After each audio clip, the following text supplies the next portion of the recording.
Saudações, queridos amigos e irmãos! Estamos juntos mais uma vez para estudarmos a lição da Escola Sabatina juntamente com os comentários de Ellen White. Convido você a orarmos juntos primeiro, antes de darmos sequência ao nosso estudo. Oremos. Grandioso Deus, Pai Todo-Poderoso, muito obrigado, Pai, por mais uma vez o Senhor colocar à nossa disposição, ao nosso alcance, o Espírito Santo para ser o nosso professor, o nosso instrutor. Que a verdade, somente a verdade, tenha a vez e fale a nossa mente. Em nome de Jesus, amém. Hoje é terça-feira, 8 de outubro, e o tema de hoje, a cura do cego, parte 1. O verso para memorizar desta semana está em João capítulo 11, versos 25 e 26. Então Jesus declarou: Eu sou a ressurreição e a vida. Quem crê em mim, ainda que morra, viverá. E todo o que vive e crê em mim, não morrerá eternamente. Você crê nisso? A lição começa com a seguinte pergunta: o que os discípulos achavam ser a causa da cegueira daquele homem e como Jesus corrigiu essas crenças falsas? Vamos ler João, capítulo 9, versos 1 ao 16. Enquanto Jesus caminhava, viu um homem cego de nascença, e os seus discípulos perguntaram: Mestre, quem pecou para que este homem nascesse cego? Ele ou os pais dele? Jesus respondeu: Nem ele pecou, nem os pais dele. Mas isso aconteceu para que nele se manifestem as obras de Deus. É necessário que façamos as obras daquele que me enviou enquanto é dia. A noite vem quando ninguém pode trabalhar. Enquanto estou no mundo, sou a luz do mundo. Depois de dizer isso, Jesus cuspiu na terra, fez lama com a saliva e com a lama untou os olhos do cego. Então disse ao cego: Vá lavar-se no tanque de Siloé. Siloé quer dizer enviado. O cego foi, lavou-se e voltou vendo. Então os vizinhos e os que antes o conheciam de vista, como o mendigo, perguntavam: Não é este o que ficava sentado pedindo esmolas? Uns diziam: É ele. Outros: Não, mas se parece com ele. O homem dizia: Sou eu. Então lhe perguntaram: Como foram abertos os seus olhos?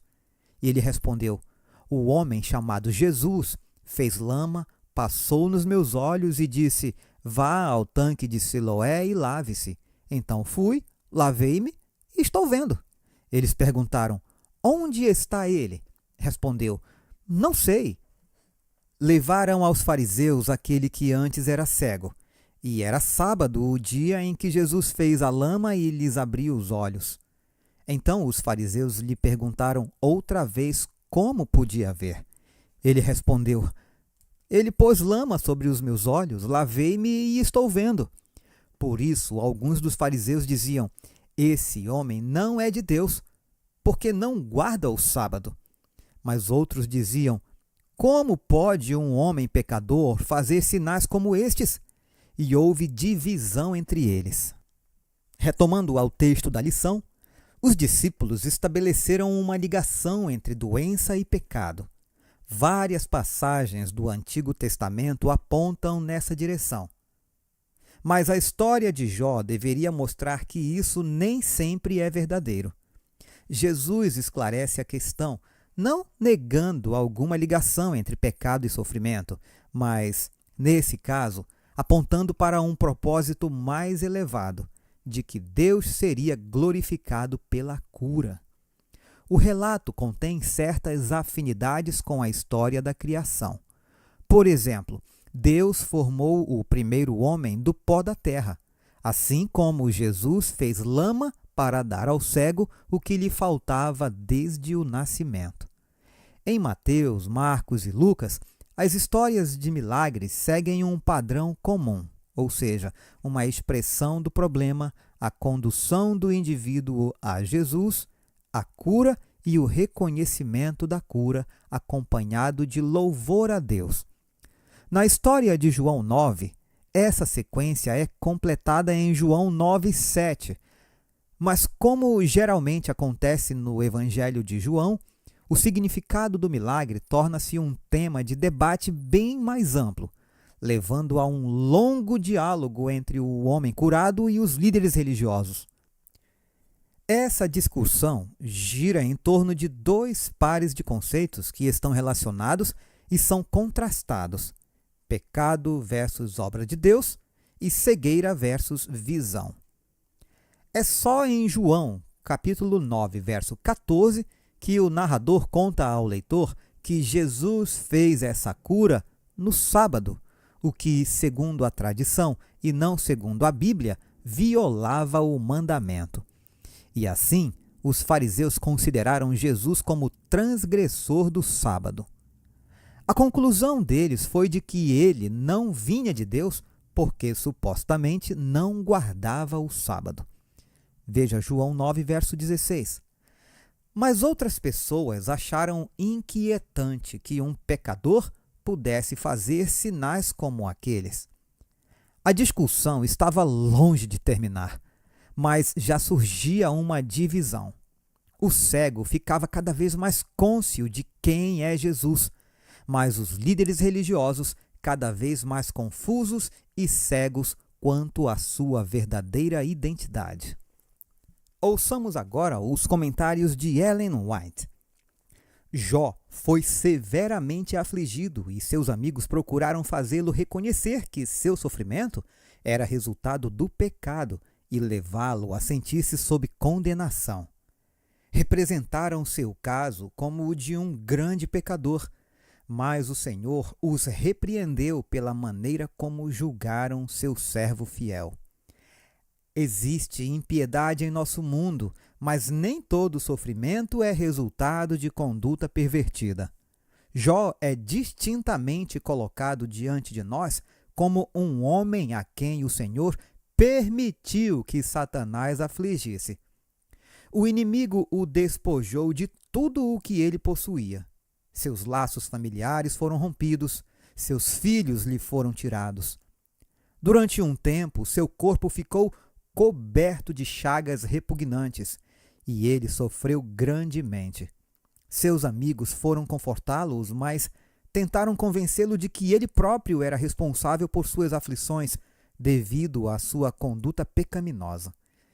Ele, contudo, se defendeu e negou a acusação, declarando: "Todos vocês são consoladores que só aumentam o meu sofrimento." Ao procurar fazê-lo sentir-se culpado diante de Deus e merecedor de sua punição, eles trouxeram-lhe uma severa prova e representaram a Deus sob uma falsa luz. No entanto, Jó não abandonou sua lealdade, e Deus recompensou seu servo fiel. Comentário Bíblico Adventista, volume 3, página 1291. Cristo veio revelar ao mundo o conhecimento do caráter de Deus. A verdade de Deus tinha sido ocultada sob uma camada de tradição e erro. As ofertas sacrificais que haviam sido instituídas para ensinar o pecador sobre a expiação vicária de Cristo, para ensinar que sem derramamento de sangue não há remissão de pecados, haviam se tornado para eles uma pedra de tropeço. Tudo o que era espiritual e santo era pervertido pelo entendimento obscurecido deles. Eles estavam cegos pelo orgulho e preconceito, de modo que não podiam ver até o fim daquilo que havia sido abolido. Jesus veio mudar as ordens das coisas que então existia e lhes revelar o caráter do Pai. The Review and Herald, 1º de novembro de 1892, parágrafo 12. Com frequência, a mente dos próprios servos de Deus se acha tão confusa pelas tradições e falsos ensinos que pode perceber apenas parcialmente as grandes coisas que ele revelou em sua palavra. Os discípulos de Cristo, mesmo quando o Salvador estava com eles, mantinham a ideia popular acerca do Messias como príncipe político que exaltaria Israel ao trono do domínio universal.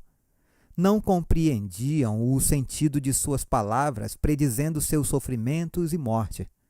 Depois de sua ressurreição, Jesus apareceu aos discípulos no caminho de Emaús e explicou-lhes o que constava a respeito dele em todas as Escrituras. Lucas 24, verso 27. Era seu objetivo firmar a fé dos discípulos sobre a palavra profética, não meramente por seu testemunho pessoal, como também pelas profecias do Antigo Testamento. Como o primeiro passo ao comunicar esse conhecimento, Jesus se referiu a Moisés e a todos os profetas das Escrituras do Antigo Testamento. O Grande Conflito, páginas 149 e 151. Eu encerro a lição com a seguinte pergunta: será que às vezes ficamos tão cegos pelas nossas próprias crenças e tradições que podemos ignorar verdades importantes que estão diante dos nossos olhos?